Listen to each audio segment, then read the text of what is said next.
A warm welcome back to People's Imbizo. Thank you for staying with us. If you have just joined us, I'm your host, Audrey Chimwanda, and we are once again discussing this book right here, the report on the hearings on the commercialization of religion and abuse of people's belief systems. A very emotive topic. I know you're at home very much interested in hearing what is happening. You can tell us your thoughts on our Twitter handle at ANN7TV. And my panel is still here with me, and we're discussing what needs to happen going forward to make sure that people's rights are not infringed on when it comes to their practice of religion. I want to come back to you, ma'am. We haven't come to you in quite a bit. There's the issue of people that advertise at their churches. We've seen pastors and prophets. I don't know if you see a lot of that happening in your religion, but we see that mushrooming quite a bit. Is that ethical, would you think? Well, I'm giving my personal opinion because in my religion that wouldn't really happen. Yes, I know. This is why I wanted someone my who's personal completely opinion, yes, out of it. I would say it, and that is worrying. And as the professor had also mentioned, many who come in from outside whom we don't even know, or many of congregants from here who goes out into, I think the last issue was Nigeria where people died. And then you ask, is that type of faith not completed here or handled here? Is it necessary to have gone there to go and worship over there? You know, things like that. You do stand back and you ask these questions. And being at a high school, we have many of our students who also come from very many backgrounds and nationalities and from outside the country. And yes, it is important to basically create an environment where each and every one of us, we like a microcosm in the classroom, where we've got to accept everybody's religion and monitor. When you say you dreamt about something, we've got to, others would laugh, others would accept, others would, the ancestral worship. Yes. Being a Christian, that becomes an issue as well for learners within the class. So, you're not just a teacher, but you're a facilitator, not to embarrass the others, to balance the kind of view and tolerance, yes, and to make sure that, yes, human dignity is always maintained. Right.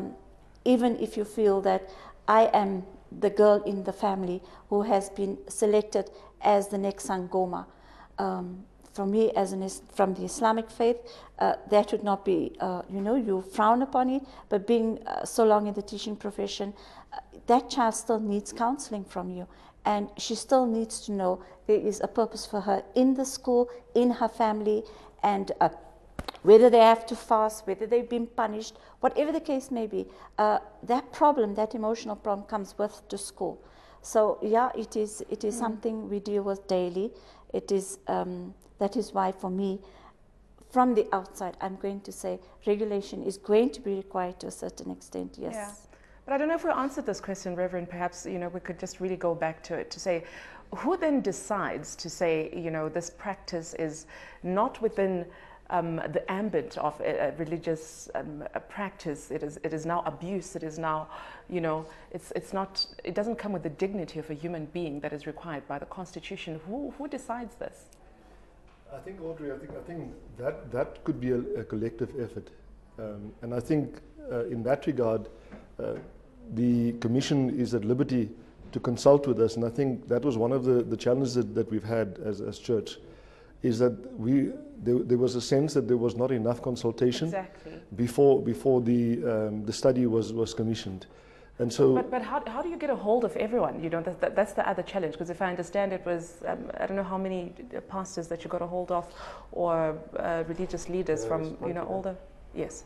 I said we had two-pronged research. One, the hearings, and the other one is the research. The Bureau of Market Research at the University of South Africa took a bigger chunk of the research through sampling. A number of people responded to different questions. The hearing was one part of it. So in the hearing, we could not get everybody because even our resources are limited. So we're able to sample and to get the major big churches, and because it's across the board, almost 8 type of religions were all invited. Doesn't that present a problem in itself to say you had very poor participation and you didn't manage to get a hold of everyone? Then you come with this umbrella solution to everything. Because I'm not done, I'm just explaining to you what we did. Okay. We also, after the report was released, we traveled throughout the province we spoke to different religious groupings. That's why I think my brother there talks about the FOSA. Some of the members raised their issues with it. After that, we requested each religious institution to raise their concerns to us. That's why some of the, if you read our report, you'll find a section where we are dealing with the issues that were raised. So given the resources, given the campus, as far as we're concerned, in terms of the genuine research, we have done quite a lot. Yeah. But again, you didn't cover everyone. You can't cover everyone. The research is, you can't cover everyone. You can't. But that's where the problem is, isn't it? Yes. The challenge comes with the time frames that were allocated for the study.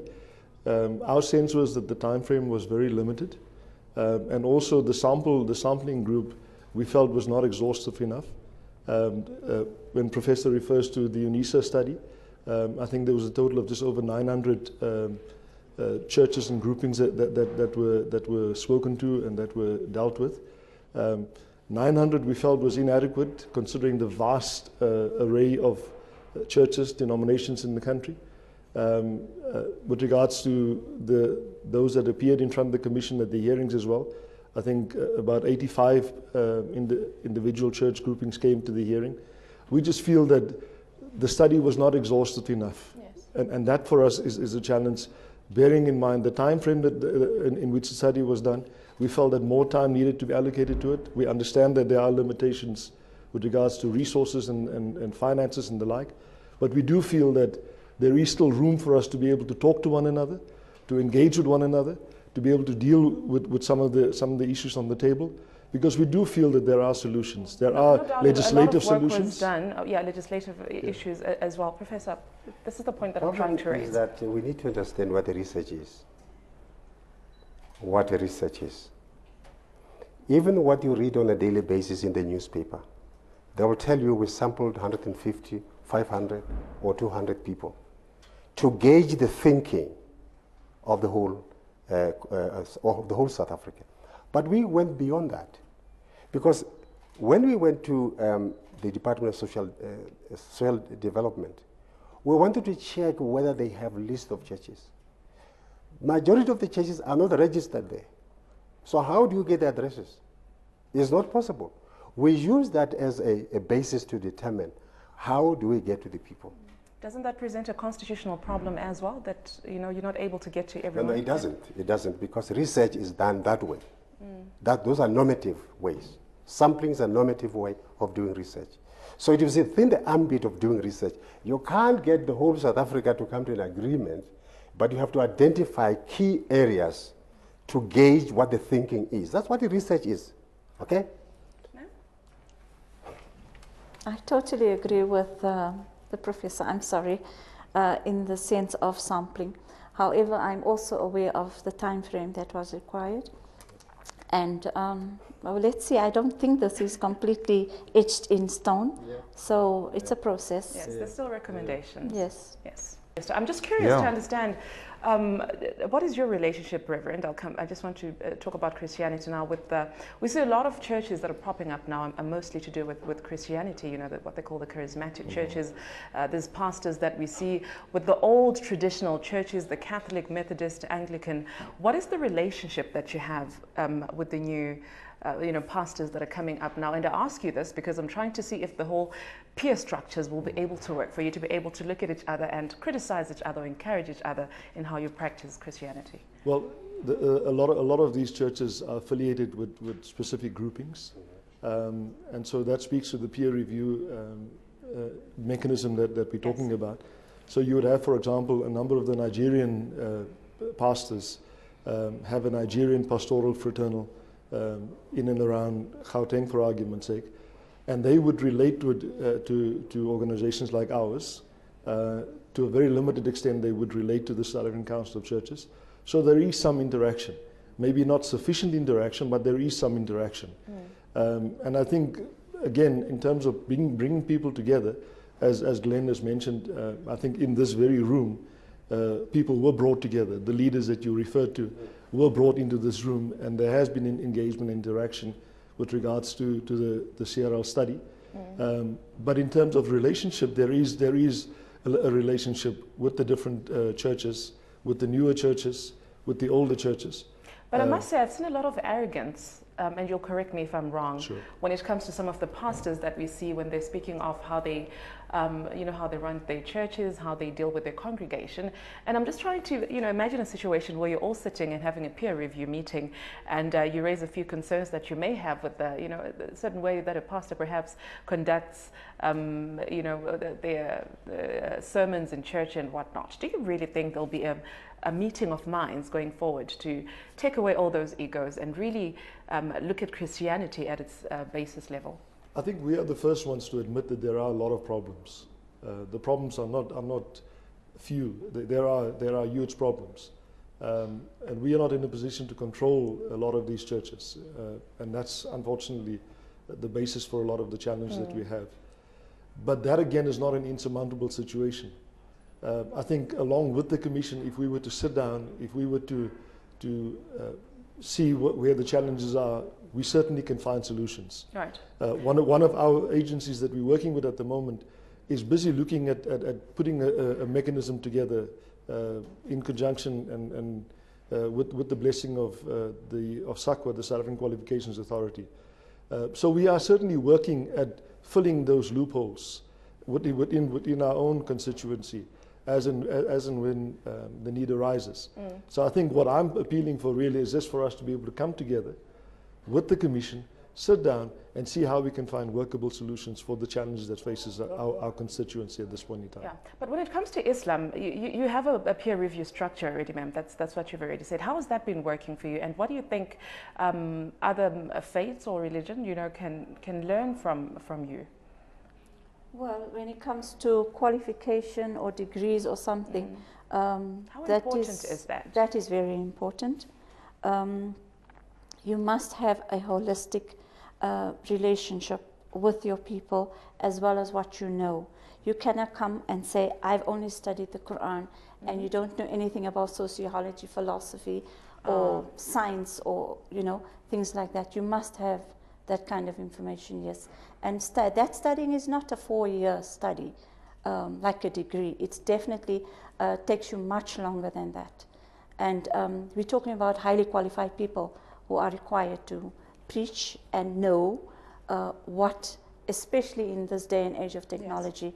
Yes. Religious leaders coming from outside of the country and coming to practice, case in point here in South Africa, is there some kind of regulation that needs to happen there? We had some interaction with the Department of Home Affairs.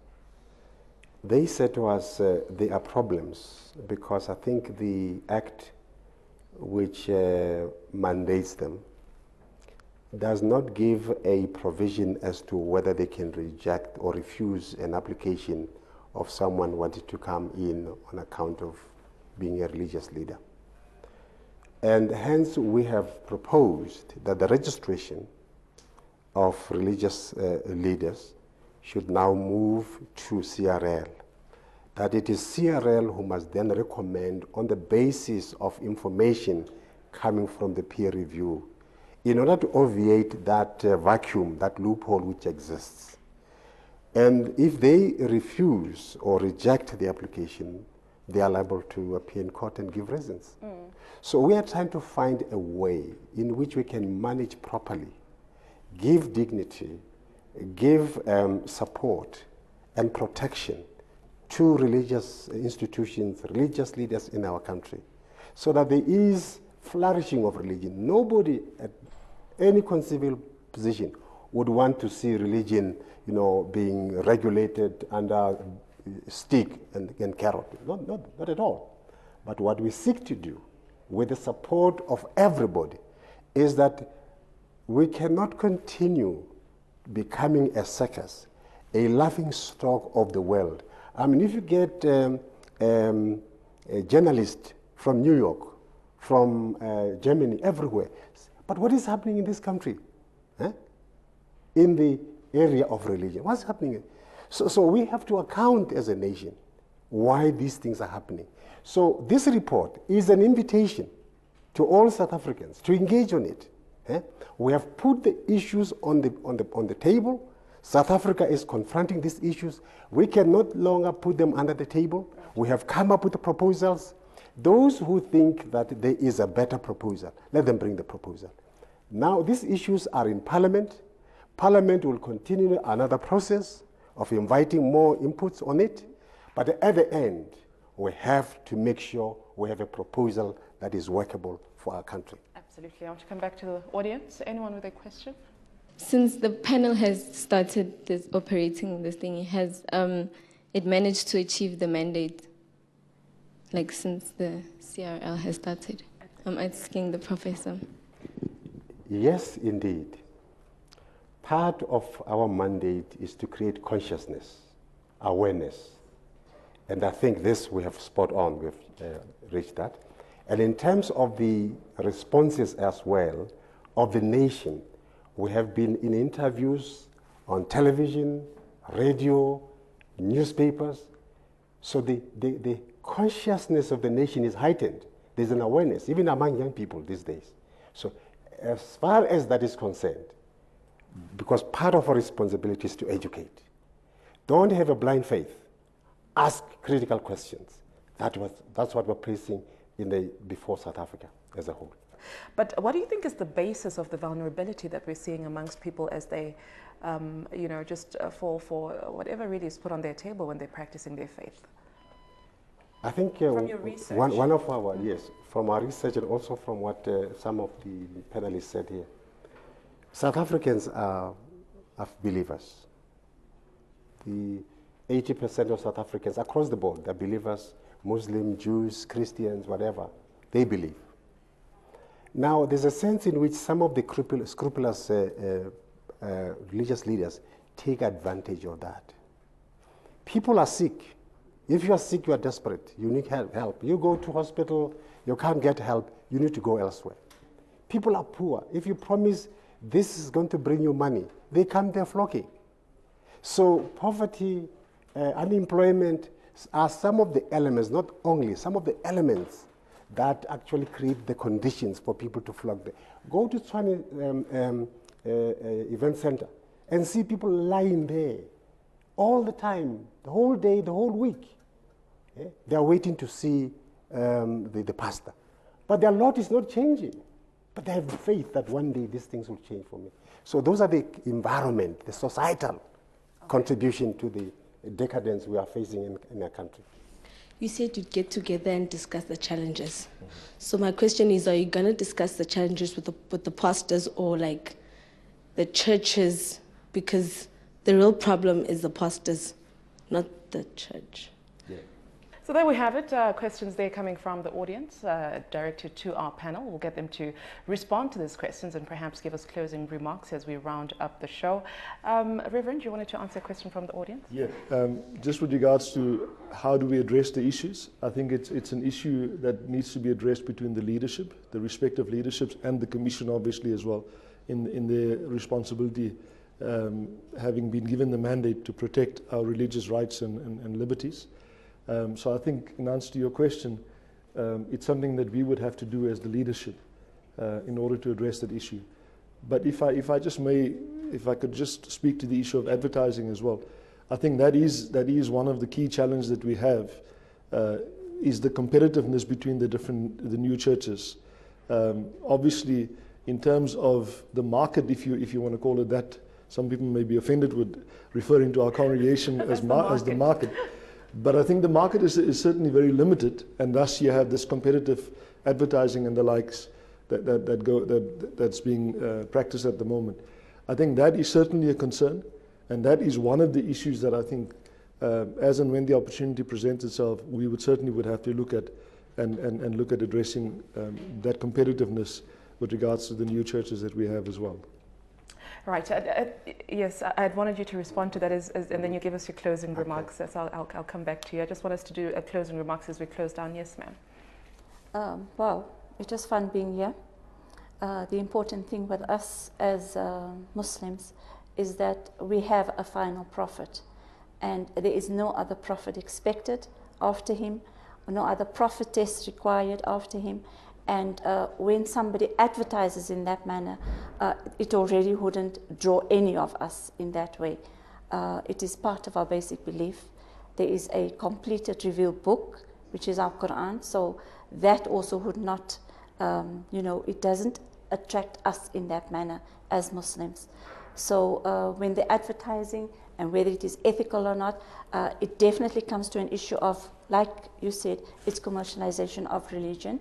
And for us as Muslims, that is definitely not on. Right, so we don't see that happening in your faith. No. There's no advertising to say, come to my church. There's more miracles at my church. No commercialization in that way. Our market is there, and it is your total individual preference where you need to go, what your belief is, and to what level you would like to take your belief, and whether or not you need to be under a leadership, and whether that leadership, however, is going to be manipulative, or is one of respect and honor. Right, very important. Glenn, tell us your story as we round up. You've been telling us about the testimony of what's happened in your life, your transition from one faith to another. It's been very interesting to hear. But going forward, what would you like to see happening with regards to the religion in South Africa, and making sure that people are not abused, and people at the same time have the right to practice their faith exactly the way that they want to, which I'm sure is what the Constitution says, although the right is not an ultimate right, like what a professor educated us about today. An absolute honor to be here today, because it is a stricter judgment on any teacher, pastor, evangelist, whoever they are. God will judge them more strictly if they don't speak the truth. So in the scriptures, judgment starts in the house of God. We're living in South Africa, and maybe there's more than 75% that call themselves Christians in South Africa. So we're not talking in a Muslim country or a Buddhist country, whatever. It's a Christian so-called country. But we have beautiful Islamic faith that we can learn so much from. And I have thousands of people on my Facebook page, not thousands, sorry, 2013, maybe more by now. And so many of my beautiful Christian brothers, they don't want to go to what we can learn from the Islamic faith. Not from necessarily Muslims. Don't learn from Christians, learn from what the scriptures say. And going back to what my friend next door me said, as if there was no scriptures, we need to read you as if you were not having scriptures. In other words, have you got the morality? Can you love your neighbor as you love yourself? So to see the next generation that are better than us, we need to also get to the schools. On the list was a mention about schools as well. The subject LO. We could bring, how can we learn? I've written a book on studying 27 years of the Muslim faith, the Jewish faith, and the Christian faith. Abraham's children, Ishmael and Isaac. There's so much we can learn from each other. We just need to be humble, and judgment starts in the house of God. So we thank God for CRL. Let's look at it in a positive light, and let's learn from each other. Absolutely. As we wrap it up, Professor Musoma, what needs to happen going forward? I think if you can address the issue of advertising as well, like the Reverend did, from your position from the CRL. Yeah. The issue of ethical and unethical has been raised. Advertisement on its own is no problem. But if advertise things that you claim you do and they are not true, it's unethical. If you look at the newspapers, the last pages, you'll find adverts that promise that if you buy this, you'll get this. It doesn't happen. It's unethical. So we are saying there must be compliance with the South African Advertisement Authority. Because there they say, whatever you claim must first prove. So nothing which you cannot claim cannot be advertised on the basis of that act. Finally, I just want to thank you for this opportunity to lay bare to South Africa the issues that the Commission is wrestling about. And we as a Commission are not an enemy of religious institutions. Our aim, our mandate is to ensure that we create friendship, we create peace, we create the religious tolerance, and of course we protect the religion. At no point, and that perception must not cease. We are the custodians, we are the ally of all religious bodies in our country. Let's work together and make South Africa improve its religious condition. All right, thank you so much. I'd like to take this opportunity to thank my panel today. Guys, thank you so much for your time and your contributions. Certainly enjoyed having this chat with you, and of course our audience for taking part, well, at least the one or two that did. Thank you for being here, and of course you're at home for joining in the conversation. I know that you're tweeting away and you're telling us your thoughts, and I'll be responding to those tweets as soon as I get a hold of them. Thank you for watching the program. This has been People's Imbizo, brought to you by African News Network, and my name is Audrey Chimwanda. Goodbye.